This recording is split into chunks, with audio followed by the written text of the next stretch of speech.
다시 한번 오늘 주일 예배에 참석하신 여러분들을 환영하고 축복합니다. 하나님의 예비하신 은혜가 특별히 이 대강절 기간에 더욱더 풍성이 임한 여러분에게 풍성이 임하는 귀한 시간이 되기를 간절히 축원합니다.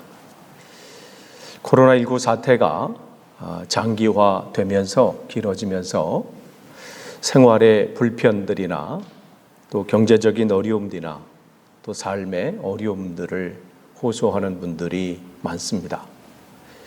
그러나 또한 한편으로는 이러한 때에 나의 영적인 상태를 점검하고 하나님께 더 가까이 나아갈 수 있는 계기가 되었다고 해서 감사하는 분도 있음에 감사를 합니다.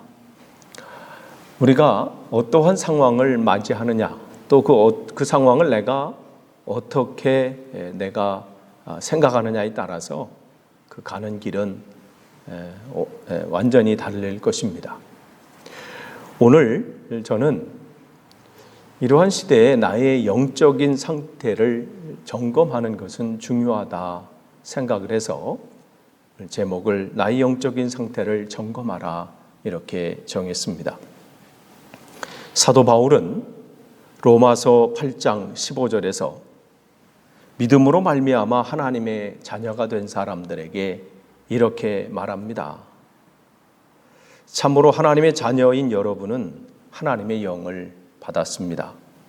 여러분은 다시 두려움에 빠지게 하는 종의 영을 받은 것이 아닙니다. 여러분은 하나님의 자녀가 되었으므로 하나님께서는 여러분 마음에 그의 자녀로 입양되는 영을, 양자의 영을 보내주신 것입니다. 또한 갈라디아서 4장 6절에 이렇게 다시 한번 확인합니다.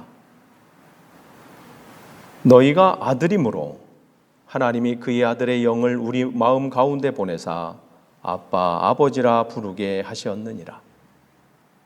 그래서 우리는 하나님의 영에 의해서 하나님을 아빠, 아버지라고 부르게 된 것입니다. 종과 두려움의 영은 하나님의 자녀의 신분을 주는 영과는 그 아주 멀리 떨어져 있습니다.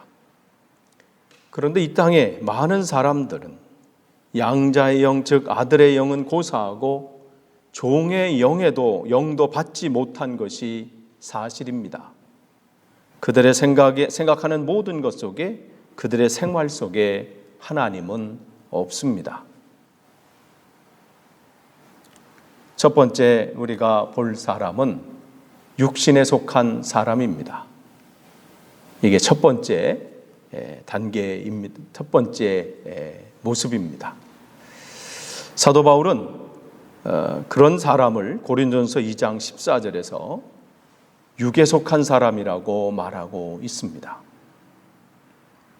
성경에서 육에 속한 사람의 가장 뚜렷한 특성은 잠자고 있다는 것입니다. 영혼이 깊은 잠 속에 빠져 있습니다. 흑암과 죽음의 그늘 아래서 잠들어 있습니다. 그의 영적인 지각은 닫혀 있어서 영적인 선악을 분별하지 못합니다. 눈은 어둠으로 가려져 있고 이것은 사망의 음침한 골짜기에 누워있기 때문입니다. 그는 마땅히 알아야 될 하나님에 대해서 무지합니다. 하나님 말씀의 참된 의미를 깨닫지 못합니다. 예수 그리스도와 함께 하나님 안에 감추어진 참된 행복이 무엇인지 모릅니다. 육에 속한 사람은, 이 땅의 것을 최고로 여기는 사람은 그들의 더 큰 문제는 그 자신이 잠자고 있다는 자신의 상태에 만족하고 있다는 사실입니다. 그들은 자신이 낭떠러지 가장 끝에 서 있다는 사실을 알지 못한 채 스스로 평안하다고 생각합니다. 나는 괜찮다고 생각합니다. 하나님을 알지 못하기에 두려움이 없습니다. 어떤 경우도 하나님의 자비를 멋대로 해석해서 모든 것이 평안하다고 말합니다. 하나님이 계시면 왜 이런가? 나는 잘 먹고 잘 산다. 그렇게 판단을 하지요. 하나님께서 말씀하신 심판, 죄에 대한 하나님의 진노, 천국과 지옥 등을 과소평가해 버리거나 무시하거나 스스로 설정한 도덕적 삶에 만족합니다.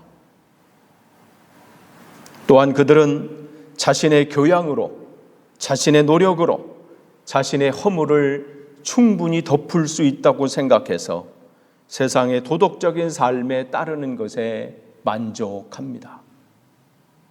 자신의 지혜와 스스로 이룬 선행에서 오는 기쁨에 만족하고 감격하고 거기에 취하기도 합니다.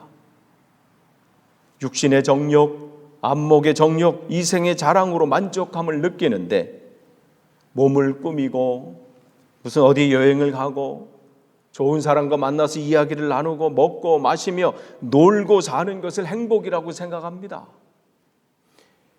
연봉이 올라가는 것에 기뻐하고 등 따시고 세상 말로 등 따시고 배부르면 그냥 만족하는 그런 삶을 사는 것이지요.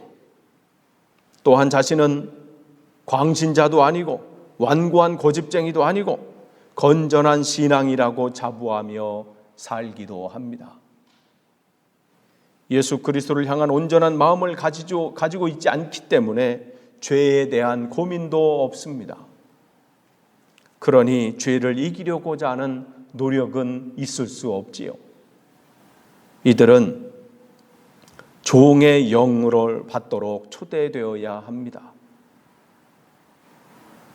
첫 번째 사람이 육신에 속한 사람이라면 두 번째 사람은 율법 아래 있는 사람입니다. 종의 영을 받은 사람이지요. 사도 바울은 종의 영, 두려움의 영을 가진 이를 고린도전서 9장 20절에서 율법 아래 있는 인간이라고 말합니다.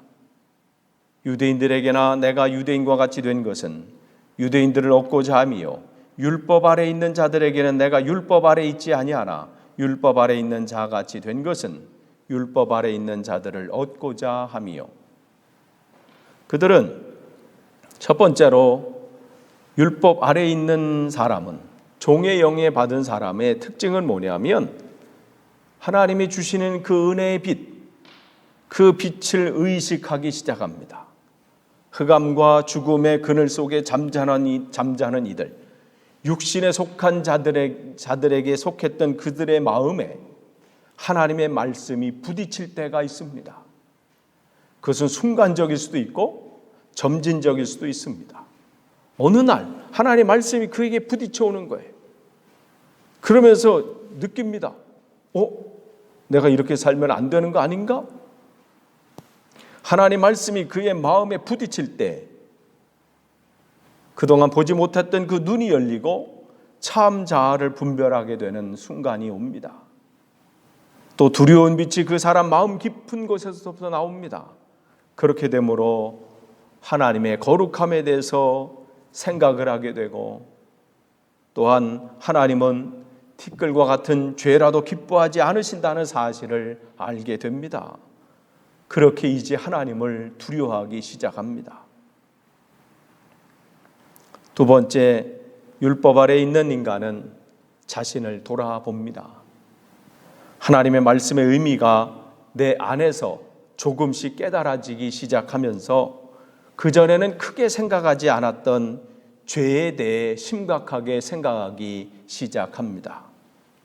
살인하지 말라는 말씀, 그 말씀이 자기 형제에게 화내는 자마다 심판을 받게 되고 형제를 대하여 나쁜 말을 하는 자는 공회에 잡혀가게 되고 바보로 하는 자는 지옥불에 들어가게 되리라는 말씀이 천둥치는 말씀처럼 들려오기 시작합니다.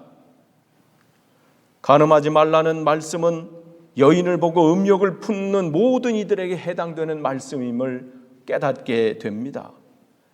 예전에 그냥 흘렸던 말씀이 그의 마음과 생각을 두드리기 시작합니다. 하나님의 말씀을 들을 때에 좌우에 선 어떤 칼보다도 날카로움을 느끼고 그 말씀은 혼과 영을 가르고 관절과 골수를 갈라낼 정도로 마음을 파고듭니다.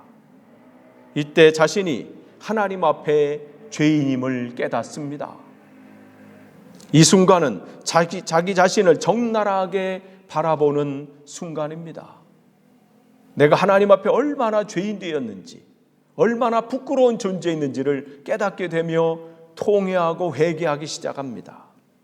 하나님 앞에 숨길 것이 없는 벌거숭인 것을 알게 되고 자신을 가린 가식들, 종교나 도덕, 자기 변명이 아무 소용이 없음을 깨닫게 됩니다. 그러면서 자기 자신은 죄악 덩어리고 세상의 어떠한 것보다 거짓되고 부패됨을 처절하게 느낍니다. 자기에게는 조금도 선한 것이 없고 불경건한 것, 불의한 것밖에는 없음을 알게 됩니다. 또한 율법 아래 있는 인간이 느끼는 세 번째는 심판을 의식합니다. 자기 자신을 적나라하게 보는 사람은 자신이 곧 처할 심판의 운명을 봅니다. 깊은 죄책감으로 인해 자신이 결코 꺼지지 않는 심판의 불 속에 있음을 압니다. 로마서 6장 23절에 죄의 삭은 사망이라는 말씀, 그 지옥에서의 영원한 죽음을 알게 됩니다. 그는 더 이상 주님을 알지 못했을 때 가졌던 거짓된 평안에 머물지 못합니다. 거짓된 평화, 거짓된 안식에서 벗어나려고 애씁니다. 이 세상의 것이 더 이상 쾌락도 기쁨도 될 수 없음을 알고 하나님이 주시는 평안을 찾고자 애씁니다. 그러나 참 평안을 찾고자 참 안식을 찾고자 애쓰지만 그 길을 찾지 못합니다. 죄와 싸워보지만 계속해서 무너지는 자기를 봅니다. 오늘도 이겨보려고 하고 다시 한번 끊고 새롭게 시작하려고 하고 다시 한번 그 죄된 속성을 버리고 또 그 습관들을 버리고 하나님 앞에 온전히 서려고 하지만 여전히 죄에 눌려서 오늘도 허우적거립니다. 정복하지 못합니다. 도망가려고 하지만 죄의 속박에 되어 달아나지도 못하고 죄에 저항해 보지만 오히려 죄를 또 짓고 있습니다. 죄의 올무, 그 죄의 덫이 저기 있는데도 생각으로서는 가서는 안 된다고 생각은 하지만 저걸 하면은 안 된다고 생각을 하지만 다시는 저렇게 살아서는 안 된다고 생각을 하지만 그 덫을 향해서 그 올무를 향해서 또 뚜벅뚜벅 전진하고 있는 자신을 발견할 뿐입니다.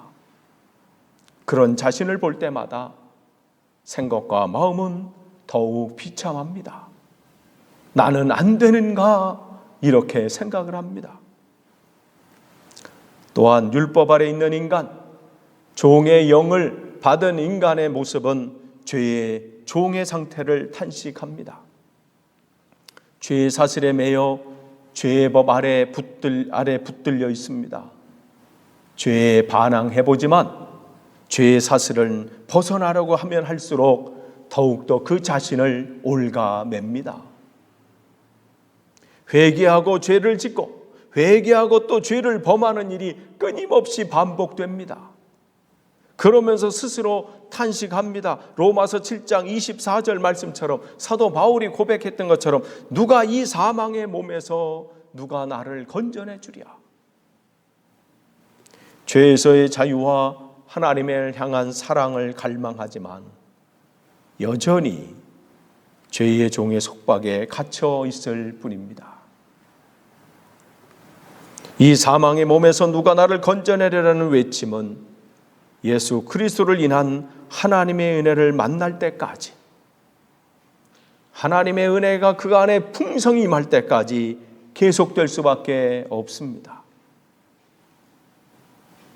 우리는 첫 번째로 육신에 속한 인간을 살펴봤습니다. 두 번째는 율법 아래 있는 인간, 종의 영을 받은 인간을 살펴봤습니다. 이제 세 번째로 은혜 아래 있는 인간입니다. 반면에 육신에 속한 사람이나 율법 아래 속한 사람과는 반면에 사랑의 영을, 하나님의 은혜를 가진 영을 가진, 양자의 영을 가진 사람은 은혜 아래 있는 사람입니다.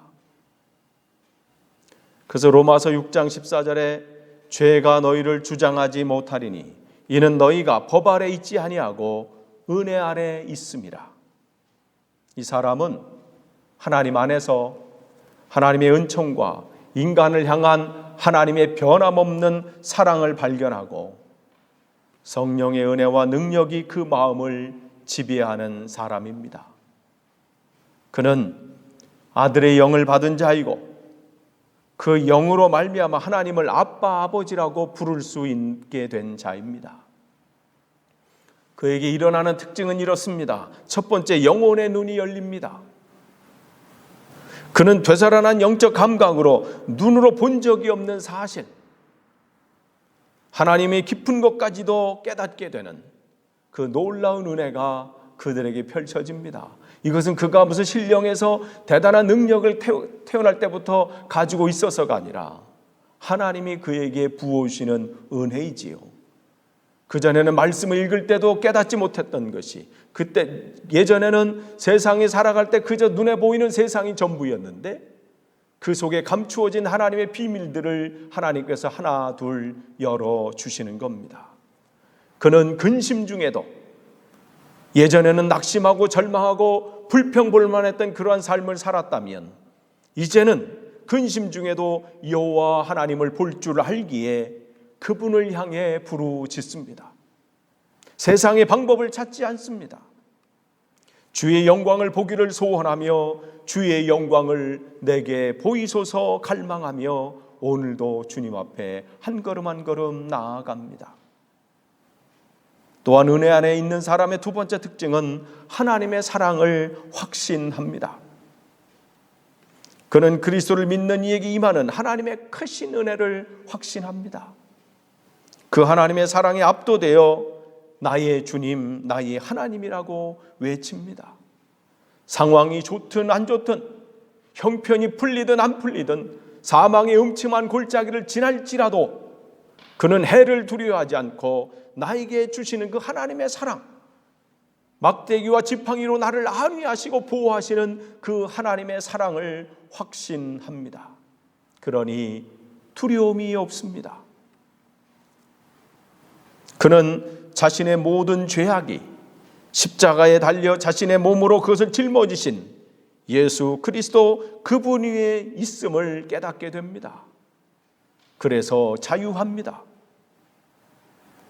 또한 은혜 아래 있는 인간의 세 번째 특징은 죄에서 해방됩니다. 하나님의 은혜로 나의 모든 죄를 그분께서 짊어지셨음을 깨닫게 되며 다음과 같은 사실을 깊이 깨닫게 됩니다. 갈라디아서 2장 20절 말씀입니다. 내가 그리스도와 함께 십자가에 못 박혔나니 그런즉 이제는 내가 사는 것이 아니요 오직 내 안에 그리스도께서 사시는 것이라. 이제 내가 육체 가운데 사는 것은 나를 사랑하사 나를 위하여 자기 자신을 버리신 하나님의 아들을 믿는 믿음 안에서 사는 것이라. 이 은혜 가운데 거하기 때문에 그는 죄로 인해서 고민하지 않습니다. 죄에 눌려 살지 않습니다. 나의 죄를 다 짊어지신 예수 그리스도의 십자가 안에서 그는 기쁨을 누립니다. 또한 은혜 안에 있는 사람의 네 번째 특징은 영혼의 고통이 끝납니다. 예전의 과거의 삶에 대한 어떠한 회환들, 마음의 슬픔, 상처, 이러한 상처난 영혼들에 대한 고통은 끝납니다. 하나님께서 슬픔을 기쁨으로 변화시킬 것이기 때문입니다. 슬픔 대신 화관을 내게 주실 것을 확신하기 때문입니다. 종의 고통은 끝납니다. 왜냐하면 그 마음은 주를 믿는 믿음으로 굳게 섰기 때문입니다. 하나님의 진노를 두려워하지 않습니다. 하나님은 심판관이 아니라 사랑 많으신 하나님이시기 때문입니다. 사탄의 권세를 두려워하지 않습니다. 하나님께서 허락하지 않으면 아무것도 그 사탄은 할 수 없음을 믿고 알기 때문에 그렇습니다. 지옥을 두려워하지 않습니다. 왜냐? 그는 천국의 상속자임을 알기 때문입니다. 죽음을 두려워하지 않습니다. 땅에 있는 동안 우리의 장막이 무너질 때 하나님께서 우리에게 주실 집이 있음을 알기 때문입니다. 그 집은 하늘에 있는 영원히 무너지지 않는 집이며 영혼은 오히려 이 집을 간절히 사모하고 있기 때문입니다. 그러한 은혜 아래 있는 자의 축복은 이렇습니다. 하나님의 은혜 아래 있는 사람, 양자의 영, 아들의 영을 받은 자의 축복은, 하나님 주시는 은혜는 이렇습니다. 첫 번째, 그는 참된 자유를 누립니다. 그에게는 참된 자유가 찾아옵니다. 무엇보다도 죄책감과 두려움에서의 자유입니다. 죄의 모든 세력, 죄의 무거운 사슬로부터 자유입니다. 이제는 죄와 싸울 수 있게 되었으며 승리할 수 있게 되었습니다. 그를 통해서 내 안에 사시는 예수 그리스도께서, 내 안에서 역사하신 성령께서 그 일을 감당하시기 때문입니다. 그 확신 가운데 있기 때문입니다. 더 이상 죄가 그 육체를 지배할 수 없게 되었고 영혼은 육체의 욕정에 이끌려가지 않습니다. 또한 은혜 아래 있는 자의 축복, 두 번째는 아들의 영을 받습니다. 양자의 영을 받는 것이죠. 그렇게 하나님과 화평하게 되고 하나님의 영광에 참여할 것을 바라고 기뻐하며 자녀들이 누릴 영광의 자유를 누립니다. 그는 하나님을 아빠, 아버지라고 부를 수 있습니다. 아들의 영, 그 성령은 그 안에서 끊임없이 활동합니다. 그가 사망의 금침한 골짜기 속에 있다 할지라도 상관없습니다. 그가 광야 한복판에 내팽개친 것처럼 다른 사람들의 눈에는 보였을지라도 상관없습니다. 그 속에도, 그 상황 속에서도 성령은 역사하시기 때문에 그렇습니다. 야곱이 형을 피해 도망가는 그 상황 속에서 그는 베델의 하나님을 만나게 되었습니다. 여기까지 함께 하시는 하나님, 나의 부족함이 있고 연약함이 있지만 여기까지 함께 하신 그 하나님을 안 것이지요. 세상을 향한 사랑과 육신과 안목의 정욕, 이생의 자랑으로부터 이제 정화됩니다. 그것을 이제 더 이상 바라지 않습니다. 분노와 교만, 무절제한 정욕에서, 또한 악한 말과 행동, 더러운 사귐에서 구원을 받습니다. 더 이상 악을 행치 않으며 선한 일에 열심을 다합니다. 요약하면 이렇습니다. 육신에 속한 자는 하나님을 두려워하지도 사랑하지도 않습니다. 하나님에 대해 무지하고 그 안에 빛이 없어 어두움 가운데 걷는 자이지만 그들은 스스로 괜찮다고 생각합니다. 스스로 평안하다고 생각합니다. 죽음 속에서 잠자는데도 알지 못합니다. 그저 죄를 즐겨 범할 뿐입니다. 율법 아래 있는 인간은 하나님을 두려워하는 자입니다. 두려운 지옥의 빛을 봅니다. 깨어 있으나 전혀 평안이 없는 상태입니다. 입술로는 주여 주여 하지만 그 안에 하나님이 주시는 기쁨과 평안이 없습니다. 두려워하며 여전히 죄의 속박 아래 눌려서 죄에 눌려 삽니다. 은혜 아래 있는 사람은 하나님을 사랑하는 자입니다. 기쁨으로 하나님의 빛을 보고 그 안에는 참된 평화가 있습니다. 죄를 범하지 않으며 죄의 권세에서도 자유합니다. 그는 마침내 죄를 정복합니다. 그럼 우리는 스스로 물어야 합니다. 나는 육신에 속한 사람인가? 아니면 율법 아래 속한 사람인가? 아니면 은혜 아래 있는 사람인가? 이것을 판단하는 데는 다음에 세 가지 방법이 있습니다. 내가 어떠한 나의 영적인 상태를 어떻게 점검할 수 있는 방법이지요. 첫 번째 방법은 내가 하나님을 사랑하는가 아니면 두려워하는가 혹은 무관심한가를 스스로 물어보는 것입니다. 하나님께 무관심한 사람은 말씀이 전해져도 상관없습니다. 세상에 대한 사랑, 쾌락, 안락, 세상에서 주는 좋은 평가에 대해서 관심이 있을 뿐입니다. 내가 지금까지 누린 것을 놓치면 어떻게 되나 안타까워합니다. 하나님을 두려워하는 사람, 종의 영을 받은 사람은 자기 안에 있는 죄를 보았기 때문에 슬픔과 두려움에 압도되어 늘 걱정과 염려가 있습니다. 음부가 내 마음 깊은 곳에서 나를 찾는 것 같습니다. 하나님을 사랑하는 자는 하나님을 날마다 갈망하고 그분 가까이 나아가기를 애씁니다. 두 번째 방법은 죄에 대한 나의 태도를 점검하는 것입니다. 죄에 대해서 나는 어떠한 태도를 가지고 있는가? 이걸 점검하는 거예요. 즐겨 죄를 짓는 사람은 육신에 속한 상태에 있음을 알 수 있습니다. 죄에 대해서 아무런 거리낌이 없습니다. 높은 자리에 올라간다 할 수 있으면, 내가 많은 돈을 벌 수만 있다면 그 방법과 수단과 방법은 중요하지 않습니다. 마음은 그렇지 않은데 어쩔 수 없이 죄를 범하는가? 원래는 그렇게 하려고 한 것은 아닌데 어찌 하다 보니까 또 죄를 범합니까? 그럼 이는 율법에 매인 상태, 율법에 속한 사람이라고 말할 수 있습니다. 죄를 미워하고 그것과 관계 맺지 않으십니까? 그는 하나님의 은혜 아래 있는 사람입니다. 죄를 멀리하고 죄에 대해서 단호하고 그것에 타협하지 않습니까? 바로 그는 하나님의 은혜 아래 있는 사람입니다. 세 번째 방법은 죄와 씨름해 나가는 태도입니다. 육신에 속한 사람은 죄와 전혀 싸우지 않습니다.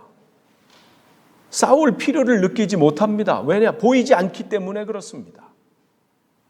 그러나 율법 아래 있는 사람은, 종의 영을 받은 사람은 죄와 싸우기는 하지만 또 죄에 정복당하고 맙니다. 반복합니다. 때로는 적당히 죄와 타협합니다.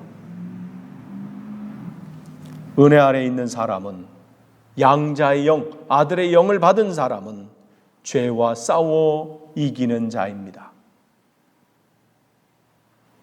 이상의 상태들은 근데 따로따로 요거는 율법, 요거는 세상에 속한 사람, 요건 율법, 요건 은혜 있는 사람, 그렇게 무 자르듯이 딱 나눠진 것이 아니죠. 때로는 이런 것들이 섞여 있기도 합니다. 율법 아래 있는 상태와 육신에 속한 상태가 섞여 있는 경우도 있는데, 이는 죄가 나쁘다는 것도 알고 하나님의 진노에서 벗어날 것을 갈망하지만 이 상태가 오래가지 않고 죄에 대해서 무감각해지는 것입니다. 요즘 코로나19 이 사태가 장기화되면서 예전에 가졌던 이 코로나 이 감염증에 대한 이 경각심, 그것이 무뎌졌다고 그러지요. 참 이게 무서운 거예요. 그래서 처음에는 이 바이러스가 올까 봐 손 닦는 거, 뭐 하는 거, 물건 택배가 오더라도 막 닦고, 저도 그랬거든요. 처음에는 막 누가 오면 그 문도 다 닦고. 지금은 무뎌져요. 죄의 속성과 똑같습니다. 처음에는 이렇게 하지 말아야지, 이거 하나님 기뻐하지 않는 것인데 하다가도 이 정도는 괜찮지 하면서 자기 합리화하고 무뎌지는 것이죠. 죄의식의 화살이 그 영혼에 꽂히기를 원치 않아서 하나님의 은혜를, 하나님의 말씀이 그 안에 들어오지 못하는 거예요. 여전히 하나님의 말씀이 진흙탕 속에 굴릅니다. 또한 은혜 아래 있는 상태와, 즉 양자의 영, 받은 상태와 율법적인 상태가 혼합되는 경우도 있습니다. 하나님의 은혜는 종의 영, 두려워하는 영에게 빛을 비추시기를 기뻐합니다. 사도 바울이 하는 것처럼 바울이 고백한 것처럼 우리는 종의 영을 받은 것이 아니다. 노예의 영이 아니라 양자의 영, 하나님의 영을 받은 사람이다. 그렇기 때문에 네 그 죄의 영에 하나님의 빛이 비추어서 하나님의 그 은혜 가운데 거하라 하지만 그 말씀 앞에 온전히 서질 못합니다. 하나님의 은혜는 종의 영, 두려워하는 영에 빛을 비추시기를 기뻐하십니다. 기도를 들으시는 하나님이십니다. 예수 그리스도를 믿는 믿음의 약속을 봅니다. 경건의 모습도 갖춥니다. 그러나 다시 죄에 굴복합니다. 기도의 시간도 갖고 말씀의 묵상도 있습니다. 어떻게 보면 경건의 아름다운 모양이 있습니다. 그러나 다시 죄 가운데 또 떨어집니다. 이는 하나님의 진노의 두려움을 갖고 깊은 죄의식으로 죄를 혐오하고 하나님의 뜻대로 살아보려고 하나님의 의를 완성해 보려고 하지만 하나님의 참다운 자녀가 아직 아닙니다. 오직 하나님의 영이, 아들의 영이 그의 영혼에 머물러 끊임없이 하나님을 아빠, 아버지라 부를 수 있을 때야 비로소 참된 그리스도인이 되는 것입니다. 끝을 맺습니다. 여러분, 그리스도의 장성한 분량까지 충만한 데까지 자라나십시오. 그리스도의 이름으로 부름을 받은 우리들은 장성한 분량까지 자랄 때까지 늘 깨어 근신해야 합니다. 세상에 속한 상태나 율법적인 상태에 머물지 말고 은혜의 자리로, 은혜의 사람으로 우리는 성장해야 합니다. 하나님의 부르심은 종의 영으로 두려워 떠는 것이 아니라 하나님의 은혜, 하나님의 천사들처럼 기뻐하고 사랑하기 위한 것입니다. 온 힘과 마음을 다해서 하나님을 사랑하고 항상 기뻐하고 쉬지 말고 기도하며 범사에 감사하는 데까지 이르러야 합니다. 코로나19 사태 속에서 세상이 어떤 것 때문에 염려하거나 근심하거나 두려워하기보다 나의 영적인 상태를 점검해서 내가 그 앞에 온전히 서지 못한 것에 대해서 안타까워하고 오늘도 더 하나님 앞에 온전히 서기를 갈망하며 이번 한 주간도 또 이 12월 특별히 이 강림절이 그러한 시간들이 되기를 간절히 축원합니다. 기도하시겠습니다. 하나님 감사합니다. 오늘 우리에게 복된 주일을 허락하시고 함께 하나님 말씀 안에 서게 하시니 감사합니다. 하나님, 한 귀로 듣고 한 귀로 흘러보내는 말씀이 되지 않고 나의 신앙의 상태를 점검할 수 있는 귀한 시간이 되게 하옵소서. 그래서 하나님 앞에 하나님 기뻐하시는 그 가운데 온전히 쓰임받기를 간절히 소망하오며 예수님의 이름으로 기도하옵나이다. 아멘.